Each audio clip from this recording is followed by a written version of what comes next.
Ladies and gentlemen, welcome to another episode of Above the Ring. I'm your host, Sam the SLD. Alongside me today, as always, the man behind the Twitter, the other half of the operation. It is Scott, as well as we have Zach from Back to the Ring. We are fresh off of All Out, and we were going to hold off on doing this tonight, but after what has transpired, we need to talk about this. Ooh. Oh, boy. Yeah. Another excellent pay-per-view from AEW, and the way this ended, oh hot damn. It's going to take me a little while to come down off this high, so I'm glad I'm just able to talk to you guys right now. Need someone to talk to. I will tell you, the last two All Out pay-per-views for me have been probably the weaker every year. For some reason, the other two All Outs are not bad. Like, I've never been, like, wowed by them. But this one, like I said, this is the best hyped pay-per-view they had, and it lived up to it. Yep. So let's kick it off. While we're here, Scott, what were our records at the end of this night? Because I know you're gonna want to gloat.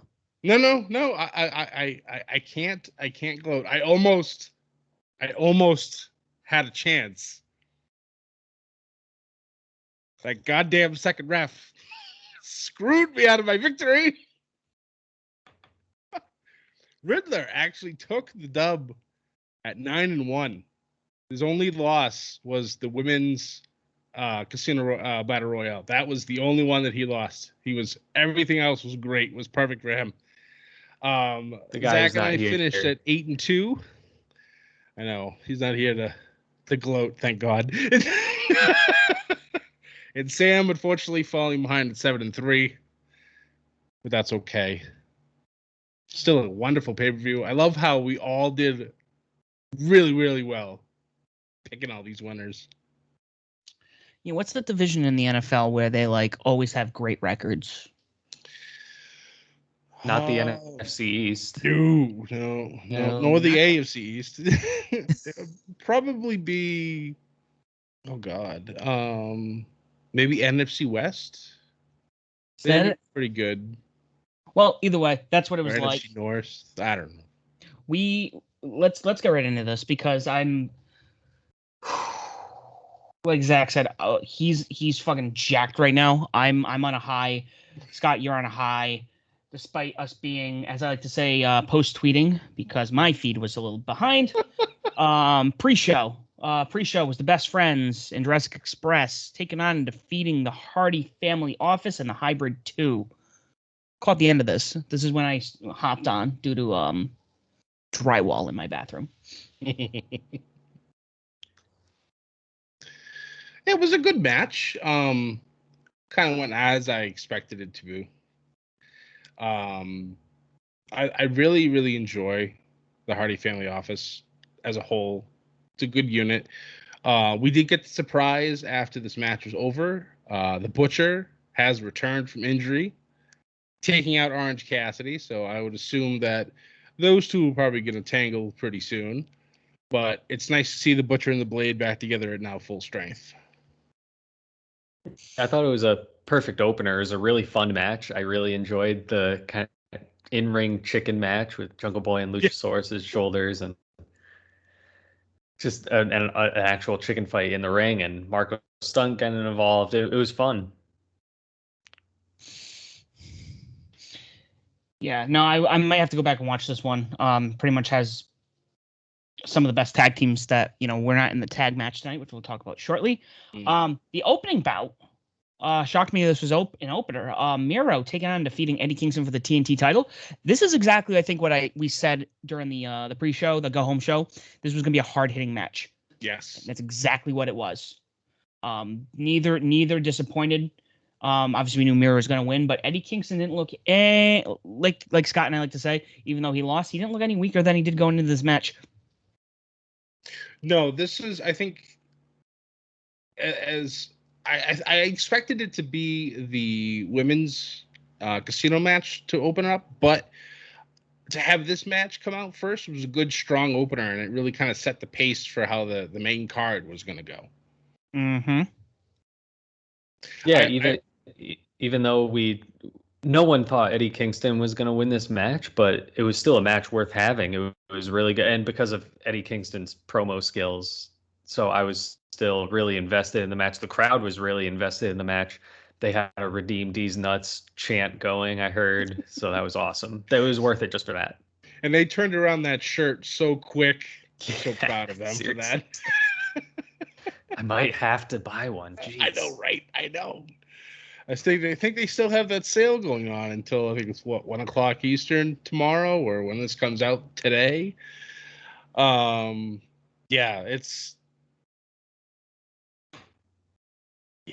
It was good. I enjoyed it, and after watching that, I'm just like, all right, this pay-per-view is gonna go at high volume, so I'm ready to go. So Sam, what was that next match on the card?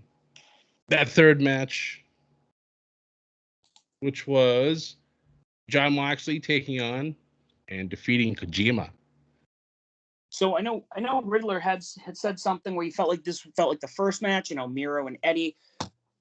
But I would highly disagree on that because, like I said, this felt like a New Japan match. Like, Zach, if you want to know what a New Japan match feels like, that's kind of like what it was like watching. Like, it's a little slower paced, definitely a lot more of a technician kind of style going on. Kojima is a classic. He's been around forever. I loved it. I thought it was. We need more New Japan guys, which we will be getting. As I grin like a fucking idiot. As soon as I noticed the slow pacing of this match, I was like, Sam must be in absolute heaven right now. And it definitely makes me want to even more so get on board with checking out some New Japan stuff. And as more guys come in, I love it. Kind of the crossover, getting different promotions, getting more guys from New Japan over. It makes me want to get more involved. I know some of the names, and I just haven't seen many of their matches, so it makes me want to get involved with that more. And I think it's just great getting more styles involved. Yeah, no, their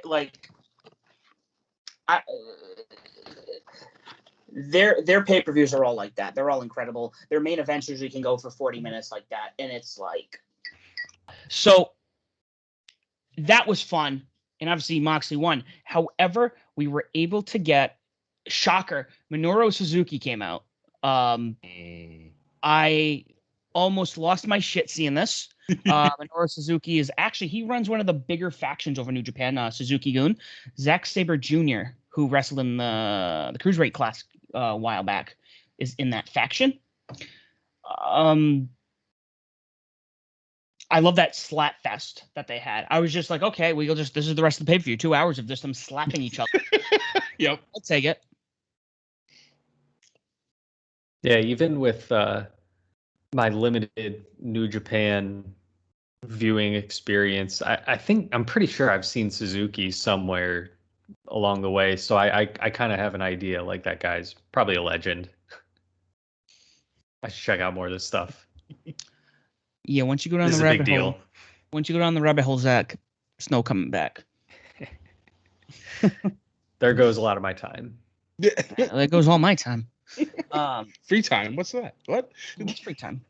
Following that, we had, and I thought it was interesting, but now I look at what has transpired on this card, and it makes sense the way that they built this card to happen.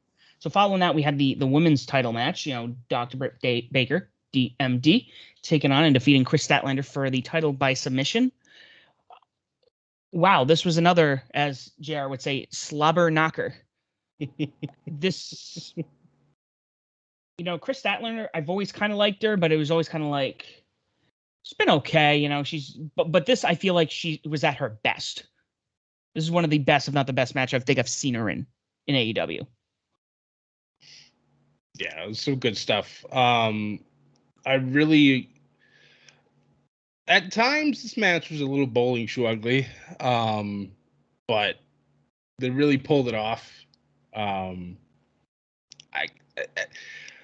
The funny thing about this card is that when you looked at it, you can kind of tell who's going to win and who's not going to, who's not going to win. This match was definitely one of those. Well, I'm pretty sure I could probably, bet my salary on this that Britt Baker's not going to lose this title, especially with, her future challengers down the road, which we all know, one Thunder Rosa at some point will be getting another shot at Britt Baker. So, but I'm a huge fan of Statlander. I always have been. And I don't think this is really going to derail her too much. I think she'll bounce back, and she'll probably get another shot down the road too. And it took a lot for Britt to take down Statlander, even though Hayter and Rebel didn't really get involved in the match, but still it took the Pittsburgh Sunrise. Love that move, getting in there, that call out. That was pretty foreshadowing. Cool. Yeah, I know, right? God, if I would have known, I was like, son of a bitch. It's a hell of a mug, Scott. This is Bubba. He's my friend. Scott is chugging out of hydrated. He actually put a handle on an actual keg and is drinking out of it right now. Yeah, I drink my kegs. Yeah, that's how it works. Well, I think we need to talk about potentially what is the best match and what might be a match of the year contender. Lucha Brothers taking on and defeating the Young Bucks for the tag titles. The reign of terror is finally over. Holy Christ, what a match this was. So it was funny. After this match was over, they were doing a recap of the pay-per-view up until that point, and I'm like, we're not even halfway done. Why are we doing a recap? And then I remembered all the blood that ended up on the mat, and I'm like, oh, this is why, because they probably have to put a new ring mat down right now. After that, they're probably rolling up the old one as they were showing. They're like, all right, well, it's halfway through the pay-per-view. Let's quickly clean up all this blood, and let's waste a good 5 minutes talking about what we've already talked about, so we can clean up this ring. Something though that elevated this match for me, something that I didn't really think about going into it for some reason, is just the fact that it was two brothers fighting two brothers, and just the emotional stakes that ended up going into the match, and Penta diving in front of his brother to protect him from the tacked Nike shoe, which was amazing also, by the way. It was. And yeah, I didn't expect to get to that emotional level in this match, but they really did, with all the blood and all the. Someone said it, one of the announcers said it during the match, and I made me realize, oh wow, yeah, two brothers going against two brothers, so this is pretty heavy now. Yeah, it was awesome. I also love how the bigger brothers would pick on the little brothers of the opposite team. Which is normally how it works in life. And then the two big brothers beat the crap out of one another. So, yeah, it worked out well. The storytelling in this match was absolutely amazing. It was pretty. I thought it was pretty heartwarming where Pentagon Jr.'s wife and kids came out at the end, which I'm just like, it's one of those things that humanizes. He's not just the crazy guy with the mask and the makeup on. I don't know. There was a real moment, especially since knowing that they've been feuding since day one. Yeah. And it's good to see them finally get the titles. I think I told you from like the moment AEW started that they're going to be tag champs one day. Yep. And here we are. We got some of the best tag champs. Also, funny note, me and my friends, we were talking while this was towards the end where Pentagon's hugging his daughter and wife, and we're like, yo, what if he turns heel on his wife and kids right now? Just like super kicks. If this was Lucha Underground, that might have actually happened. Just saying. Well, following that, we had one of our other, the second surprise of the evening. I mean, was it really a surprise? We had the 21 women casino battle royale match, where the end of this match almost felt like it could have been a match in itself. Yeah. With Ruby Soho now being all elite, And her and Thunder Rosa took out Nyla, and I think that was the biggest pop of the night. Yes.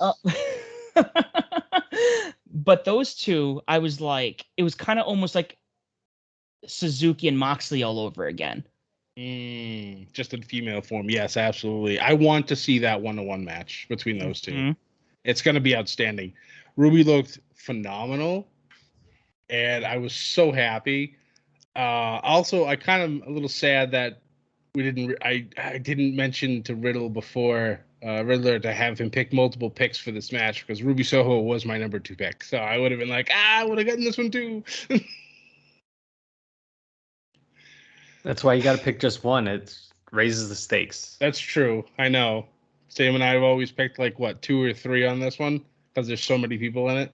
Yeah, and I think we all would have picked. I mean, they were the last 2 in the match, and it only made sense. Yeah, it only made sense. I couldn't really see unless they wanted to go with a wild card like Ty Conti, or right. The new girl that was in Sky Blue, I think. Yeah. You could have gone with any of them, but I feel like in terms of long-term story booking, one of these 2 had to be, the end of this. So This was actually a pretty good battle royale. They eliminated a lot of people pretty quickly, I thought. Yeah, there was. I think because I kind of counted as it was going. I think they out of the 5 that would come out for the suit, only 2 would normally survive. They would eliminate the other ones relatively quickly within that 3.5 minutes that they had. Yeah, I think Sky and Abaddon were the first 2, before the second suit came out. Yep. Just and one, I 2 back to back. I kind of had a feeling that Blue Sky would be out quickly. I know that I guess she had a really good match with Red Velvet, so we're getting all the colors going. And Tony Khan comes out after their match and gives her the opportunity because Julia Hart was taken out by Nyla and Jade Cargill, so they had an open spot.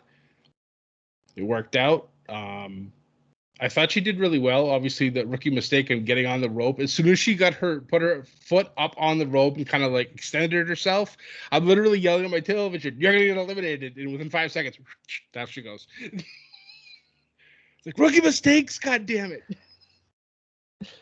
I don't know if I saw any, but it seemed like every elimination was basically the same. Like someone gets thrown out to the outside and they're on the apron, and then they get super kicked or whatever and fall. I don't know if I really saw anybody go out to the outside and come back in like you would see a lot in a Royal Rumble. I don't know. Did I miss?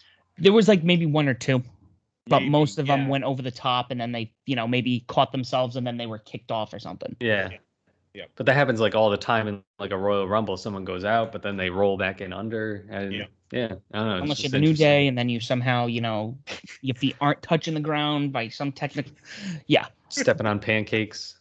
Exactly. Or just using your hands, Well, I mean, there's only one Kofi Kingston. So, I mean. Right. Yeah, exactly. Following that, we had.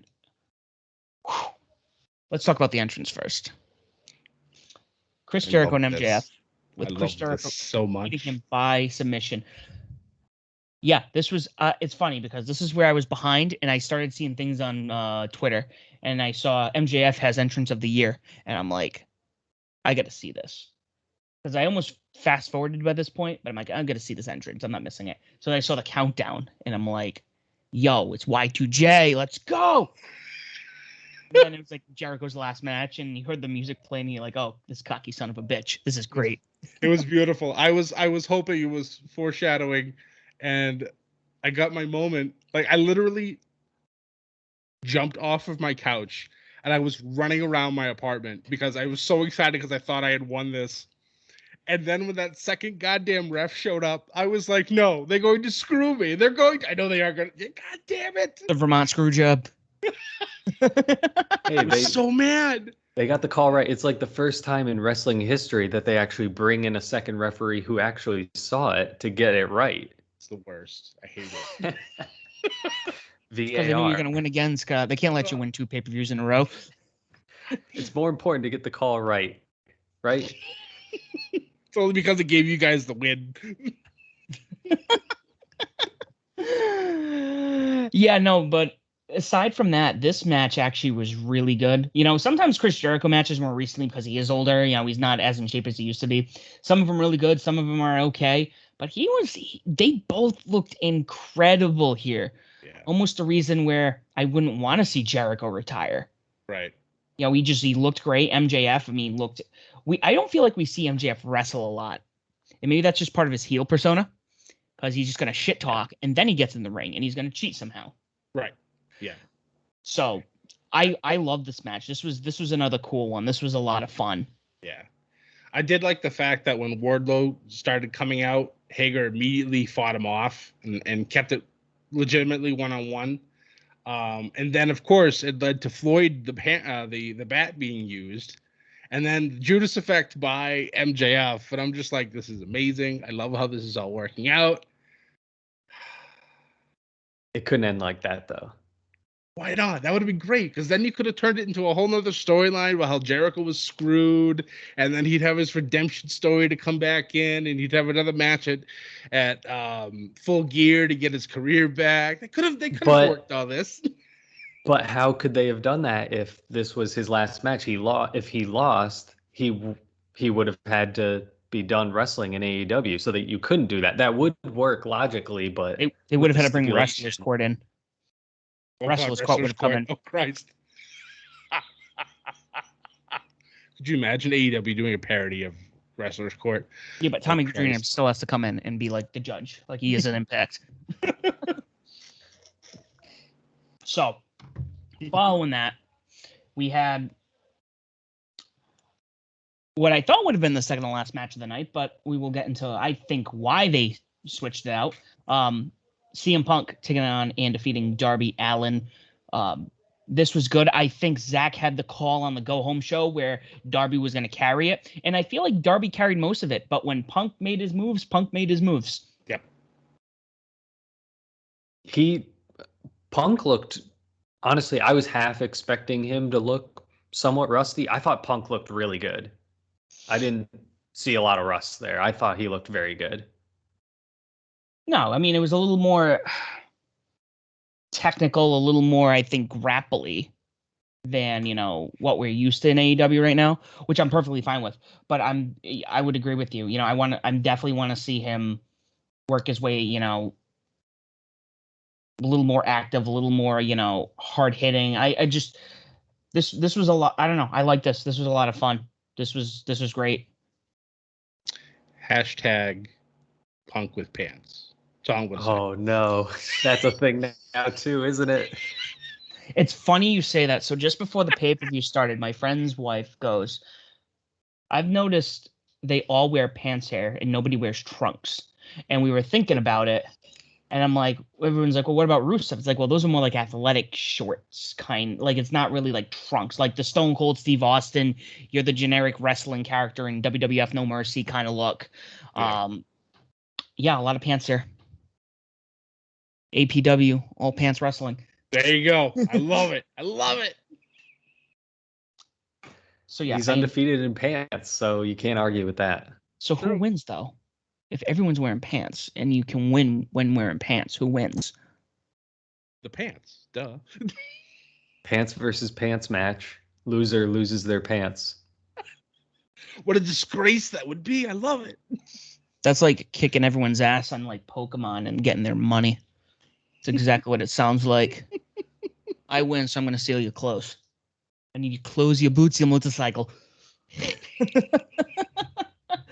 Well, let's gonna hop into everyone's favorite match of the night. Paul White taking on QT Marshall. It wasn't until this match started I had realized they definitely booked this in between because they would have been exhausted if that was the second to last match. But this is kind of what everyone expected. Paul White pretty much squashed QT. Wasn't impressed with his chops, as Scott knows. There's only one man who can make my chest cave in looking at chops. Good old Walter on NXT. True. Yeah. But, I mean, I would say it was the weakest match of the night, but it wasn't bad. Yeah, there really wasn't a bad match tonight, which is nice to see. It's your run-of-the-mill, like, big show match. Yeah. Goes out there, slaps a few people, punches some people, choke slams. 1, 2, 3. Yeah, that's pretty good. Yeah, that's pretty good. I'm still just curious about the Billy Gunn thing. That just still seems really random to me. So I guess that's going to be the next thing. I'm curious where that goes. Yeah, that makes a good point. Like the gun club wasn't even out there at all. Like there was no run in, there was no I was nothing. expecting that, yeah. Yeah, me too. Because at that point I was thinking, shit, maybe Sam's gonna steal this one because he picked QT to win this match, and I was like, he's him and his big brain play over here after Billy Gunn attacks, because that happened on what, Rampage? And we No, Dynamite. Was that Dynamite? Okay. Dynamite. I could pull a Wade Barrett and be like, no, I did not say that. No, I've been saying from all along Paul White was going to win this match. What are you talking about? No, but you're right though. They need to do something with that. They can't just leave it at nothing now, unless they decide to turn this into a dark or elevation storyline. And at that point, then it's lost to everybody else, because Sam and I don't have time to watch those two shows, unfortunately. Yeah, it's true. I don't know. That is interesting. Like, how do they book Paul White from here? Like, is he going to be how much is he going to actually wrestle? Is he going to be featured on the big shows, or I don't know. Yeah, it was good. It was cool to see him out in the ring again, but how much more can you do with him? I think it might be a Sting situation. I mean, granted, Sting has a little more, I think, in his arsenal than Paul White does. Because Paul White's, if I'm not mistaken, he's considered the largest wrestler in the business since Andre, if not bigger than Yeah, I don't think as big as Andre, but he's up there. He's still considered the biggest wrestler in the business today. So, I mean, there's not much, but I think he might be, if you use him sparingly, you can make it work. But not sparingly, the main event, Kenny Omega taking on Christian Cage and, defending, retaining the world title. This one let me tell you, these two could wrestle forever. And I don't use that all the time. I know all the fans do, because, they do. They would just want to see everyone wrestle till they're exhausted and end up in a hole, because they want to see them exhaust themselves. But this was a case where these guys, especially Christian, another one who didn't wrestle for 7 years, going up against the best bout machine, I think arguably the best wrestler in the world right now. He was able to keep up with Kenny, and this match was just a lot of fun. I would argue this could be, this isn't the best match of the night, because obviously the tag titles match, I think, takes that. But I would argue this might be even number 2, if not tied with CM Punk and Darby.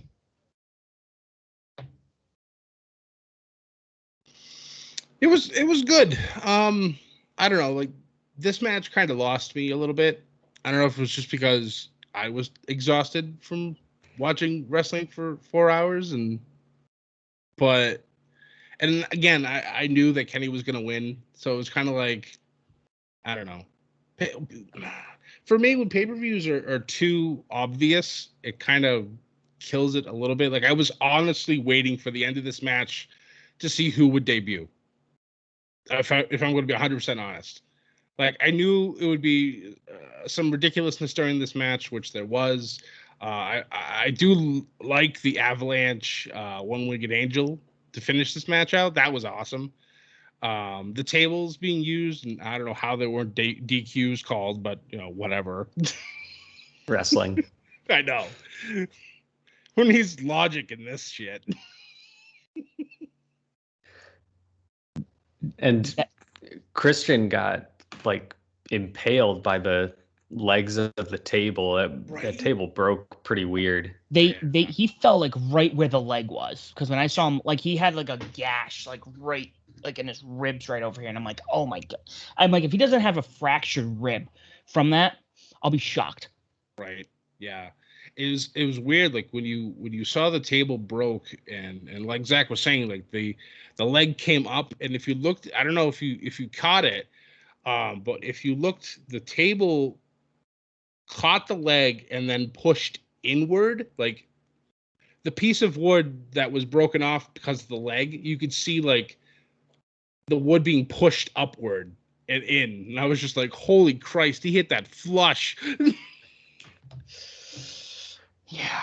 Well, It was a really good match, though. I've been really impressed with Christian lately. I think he's gotten a lot better as he's gotten more matches in AEW, shaking off some of the ring rust maybe. And the whole feud with Kenny has been phenomenal. So I've been all for it, even though it was pretty certain that Kenny was going to win this match. I was just happy that Christian did beat him that one time. So That's true, I mean, yeah. this was fine for me. And they had another great match. well, let's talk about probably the most important part of this match, which I was thought what we were done. was He doesn't want, after. Sam, he doesn't want to talk about what happens next. I turned off the pay-per-view after that point. Did something else happen? Oh yeah, World Wrestling Entertainment 2006 popped up, and that was it. Boom. I didn't expect. Okay, I'm gonna jump back because there was something that was said. We talked about the Go Home show. I swear Andrade was gonna wrestle a mystery opponent. I knew he had moved his match with Pac, but I swear somewhere, and we did make a pick on that, which did not happen. However, I was pretty shocked because we obviously knew one person was showing up, but we didn't know two. I don't think I've seen two people debut like that caliber. We had 4 surprise debuts tonight. 4. Just so you know, Pro Wrestling Tees has a sale going on for All Out, and as of tomorrow, Sam's all elite, baby. All Elite, baby. When when that went quiet, I'm like, it's Daniel Bryan. And then I heard this different music, and all I saw was AC Baby. I jumped. I was like, I couldn't figure out how the hell they were going to include him because, I mean, Scott, I don't know how familiar you are with being the Elite, Zach, but when he went to WWE 4 years ago, the way they kicked him off was they killed him on being the Elite. So he was dead. So I was just like, how are they going to bring him back? This was a lot of, the crowd ate it up.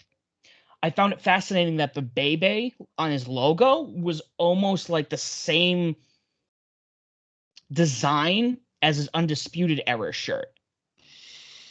Makes sense. Stealing fonts, just like they steal talent. Totally understandable. Yeah. But I comes out, he does the Adam Cole, Bebe, and then you're like, oh, he's gonna, he looks pissed at the Elite, and bye-bye, Jungle Boy. I swear to God, this better be a mole situation where he turns on the Elite, because as of right now, this makes 0 sense why he is with them. If anybody who's watched Being the Elite, this makes no sense. So I'm telling you, there has to be something that he's going to do to turn on them and end up getting that title. I swear to God, if he beats Kenny for that championship, I'm going to be the happiest man on the face of this planet. But right now, I died a little inside when he came out because this means he's no longer going to be an up, down, down, and I'm very sad about that fact. And that's undisputed. Yes. Yes. Yeah, well, I guess him and Britt are in the same place now, but maybe, sometimes when two people work together all the time, they're together all the time, it can be a bit too much. And so maybe it could actually drive them apart. They'll just drive each other crazy and could be the end of them. Zach's keeping his hope alive. Well, the good news is Scott and I have been doing this for over 3 years, so I don't see that happening anytime soon, Zach. I'm glad you guys are happy. Oh, no. I'm on your side. I didn't want him there either.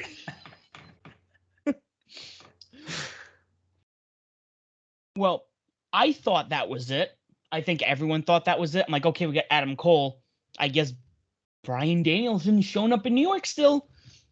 And they're still out there. Kenny, takes the microphone. And I'm like, okay, this is it. And obviously the lights go out. And I was shocked you heard Flight of the Valkyrie start playing. I like the remix though. A twist on it. Yeah, I love that version of it. Yeah. It's real. What we've been talking about for months has come to fruition with Bryan Danielson joining AEW. And I don't. Where do you start? Like him, Adam Cole. Yeah, and there's still more talent to come. We all know that there's more talent to come. I'm just. I'm dumbfounded, and I'm like Zach said, fucking jacked right now. I actually before when I was letting my computer load, I had to pull up Adam Cole walking out again and Bryan Danielson. Like, I think I brought this up in the Go Home show. WrestleMania has lost a lot of its WrestleMania moments. This pay-per-view, I think it was almost taken that. Like those moments that you just like, holy shit, so-and-so's here. Or like those like, oh shit moments. This, I don't know. The pay-per-view as a whole, especially the ending of it, I'm on a high. And I cannot wait for what happens on Wednesday and Friday. Yep. Yeah, we keep using that phrase like the landscape has changed when it comes to professional wrestling, but after tonight, I really feel like that shift has truly started. And there's still more talent out there. That's the crazy part, that they haven't shown up yet wherever they're going. But right now, AEW has definitely moved that needle, and I hope to God that this makes a certain company in Stamford understand what they've lost and help turn their shows around, or else they might be in a little bit of trouble down the road. That's always been the hope, is that having another competitor in the United States with a major TV deal, you would make the other one elevate their game. And sometimes that happens, sometimes it hasn't. It seems like the first thing they'll do is like a big tag match, probably, right? The Elite, and then because the Jurassic Express had come out at the end of that, so them and Christian and Bryan Danielson, some kind of tag match at some point might be the first thing we get. Be pretty cool. And Bryan Danielson rocking a man bun. I don't know if he had a man bun before, but I like that look for him. It works. I think at one point he did. I think when he was the American Dragon, he had something similar too. So bringing it back, I'd like to see what his new gear will look like once he's actually in wrestling gear again. So, yeah. What will his first AEW T-shirt be? That's true. A lot of speculation. It was funny because we were just at the end, obviously Adam Cole coming and super kicking Jungle Boy. We were like, what if all this other talent that got released debuts right now and they all just like super kick like Jungle Boy? Like we were like, Bryan Danielson comes out, super kicks Jungle Boy. Rotunda comes out, super kicks Jungle Boy. Braun Strowman comes out, probably manhandles him. Ruby Soho comes back out, super kicks him. Like the inspiration comes. It's everybody. Lana, super kick Jungle Boy. All while Baltimore is playing in the background. This was probably one of the best AEW pay-per-views that I think we've seen. Yeah. It looked great on paper, and it actually delivered. Yeah, like I said, I think probably the weakest match, just because it was kind of it came after the CM Punk match, and B, it was kind of like, okay, this is almost like a filler. Paul White and QT Marshall, but again, it wasn't bad. It was just kind of like, oh, Paul White's gonna come out, he's gonna smack QT's titties a little bit and pin him. Like, but I might actually have to watch this again. This was really good. I enjoyed it. I don't know if I'm going to be able to sleep. I got a bathroom to finish tomorrow, and I'm going to just be thinking about Adam Cole and Bryan Danielson coming out, as well as Minoru Suzuki. Like, yeah, You guys are just as speechless as I am. I know. And on that note, guys, thank you for listening.